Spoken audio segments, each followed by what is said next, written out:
नमस्कार, स्वागत है आपका हमारे channel Kalpana all in one पर। आज हम पंचतंत्र की दूसरी कहानी सुनेंगे जिसका शीर्षक है सियार और ढोल। एक बार एक जंगल के निकट दो राजाओं के बीच घोर युद्ध हो गया। एक जीता, दूसरा हार गया। सेनाएं अपने अपने नगर लौट गईं। बस सेना का एक ढोल पीछे रह गया। उस ढोल को बजा बजा कर सेना के साथ भाट व चरण रात को वीरता की कहानी सुनते थे। युद्ध के बाद एक दिन आंधी आ गई। आंधी के जोर में वह ढोल लुढ़कता पुढ़कता एक सूखे पेड़ के पास जाकर टिक गया। उस पेड़ की सूखी टहनियाँ ढोल से इस तरह सट गईं कि तेज हवा चलते ही ढोल पर टकरा जाती और ढोल ढम ढम करके बजने लगता, जिसकी आवाज़ गूंज जाती। एक सियार उस क्षेत्र में घूमता था। उसने ढोल की आवाज़ सुनी, वह बड़ा भयभीत हो गया।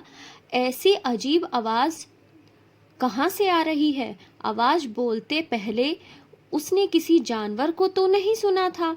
ऐसी आवाज़ किसी जानवर की भी नहीं थी। वह सोचने लगा कि यह कैसा जानवर है जो ऐसी जोरदार बोली बोल रहा है, ढमाढम ढमाढम। सियार छिपकर ढोल को देखता रहा, यह जानने के लिए कि यह जीव उड़ने वाला है या चार टांगों पर दौड़ने वाला। एक दिन सियार झाड़ी के पीछे छुपकर ढोल पर नजर रखे था। तभी पेड़ के नीचे उतरती हुई एक गिलहरी कूदकर ढोल पर गिर गई। कहे तो ढोल पर वो उतर गई। हल्की सी धम की आवाज भी हुई। गिलहरी ढोल पर बैठी दाने कुतरती रही। सियार बड़बड़ाया, ओह, ये तो एक छोटी सी गिलहरी है, कोई हिंसक जानवर नहीं है। मुझे भी डरना नहीं चाहिए। सियार फूं फूं कर कदम रखता ढोल के निकट पहुंच गया। उसने सूंघा ढोल का। ना तो उसे ढोल का कहीं सर नजर आया और ना ही पैर। तभी हवा के झोंके से टहनियां ढोल से टकराईं। डम की आवाज सुनी और सियार उछलकर पीछे जा गिरा। अब समझ आया। सियार उठने की कोशिश करता हुआ बोला, यह तो बाहर बाहर का खोल है। जीव खोल के अंदर है। आवाज बता रही है कि कोई जीव है जो इस खोल के भीतर घुसा हुआ है।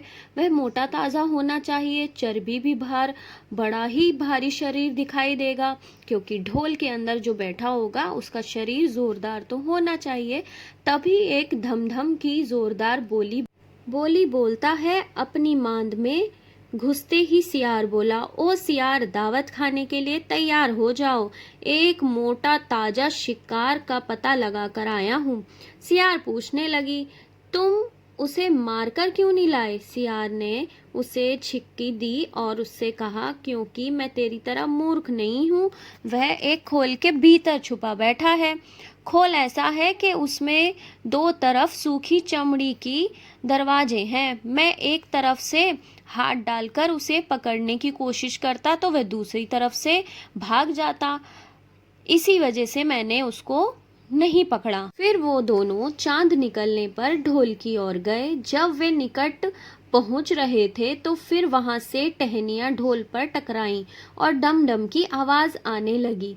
सियार और सियारनी के कान में बोली, सुनो, उसकी आवाज आ रही है, जरा सोच, इसकी आवाज कैसी गहरी है, वो खुद कितना मोटा ताजा होगा।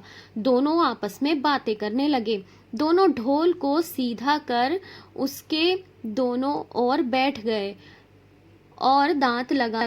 फिर वो चमड़ी वाले भाग को ढोल की किनारे से फाड़ने लगे। जैसे ही चमड़ी कटी, सियार बोला, होशियार रहना, एक साथ हाथ अंदर डालेंगे और शिकार को दबोच लेंगे। दोनों ने हूँ बोला और आवाज के साथ ढोल के भीतर अपने हाथ डाले। अंदर टटोलने लगे। अंदर कुछ भी नहीं था। एक दूसरे के हाथ ही पकड़ में आए। दोनों चिल्लाए, यहाँ तो कुछ भी नहीं है। वो माथा पीट कर बैठ गए। अब सीख बताओ। बड़ी बड़ी शेखी मारने वाले लोग भी ढोल की तरह ही अंदर से खोखले होते हैं। तो कैसी लगी ये कहानी? अगर ये कहानी आपको अच्छी लगी है, ये वीडियो आपको पसंद आई है तो वीडियो को शेयर करें, लाइक करें, कमेंट करें और जुड़े रहें कल्पना ऑल इन वन के साथ। जल्द ही मिलेंगे दूसरी कहानी के साथ।